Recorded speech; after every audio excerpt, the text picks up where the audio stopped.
വണ്ടികളുടെ ടെയിൽ പാനലിൽ നിന്ന് സൗണ്ട് വരുന്നത് ശ്രദ്ധിച്ചിട്ടുണ്ടാവും. കുറച്ച് പഴക്കം വന്നു കഴിഞ്ഞാൽ സാധ്യത ഉണ്ട് ഇങ്ങനെ. അപ്പോൾ അതിൻ്റെ ക്ലിപ്പ് പോകുന്നതാണ് അതിൻ്റെ മെയിൻ റീസൺ. ഇപ്പോൾ ഈ വണ്ടി ഹോണ്ട ഡ്രീം യുഗയാണ്. അപ്പോൾ ക്ലിപ്പ് ചെറിയ പൈസയുള്ളൂ, 2 രൂപ 3 രൂപയായിട്ടേ ഉള്ളൂ, ഷോറൂമിൽ തന്നെ കിട്ടും.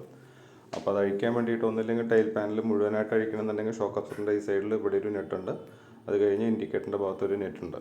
അപ്പോൾ തൽക്കാലത്തേക്ക് നമുക്കത് ലൂസ് ചെയ്യാൻ വേണ്ടിയിട്ട് നമ്മുടെ ഇൻഡിക്കേറ്ററിൻ്റെ അവിടുത്തെ മാത്രം ഒന്ന് ലൂസ് ചെയ്ത് കഴിഞ്ഞാൽ വലിച്ചു കഴിഞ്ഞാൽ വരേണ്ടതാണ്. കുറച്ച് ആവശ്യമുള്ളൂ, മുഴുവൻ അഴിക്കേണ്ട ആവശ്യമില്ലല്ലോ.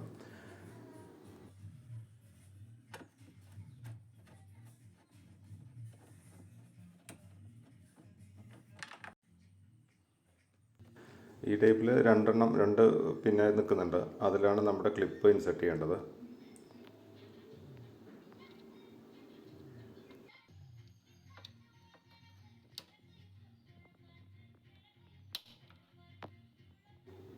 ഇതുപോലെ തന്നെ അടുത്തേൽ ഇൻസെർട്ട് ചെയ്യാം.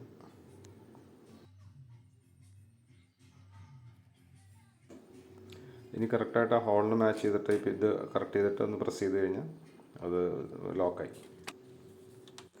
അപ്പുറത്തെ ഭാഗത്തും ഇതേ പ്രശ്നം ഉണ്ടെന്നുണ്ടെങ്കിൽ ഇതേപോലെ അഴിച്ച് ക്ലിപ്പ് ഫിക്സ് ചെയ്യാം.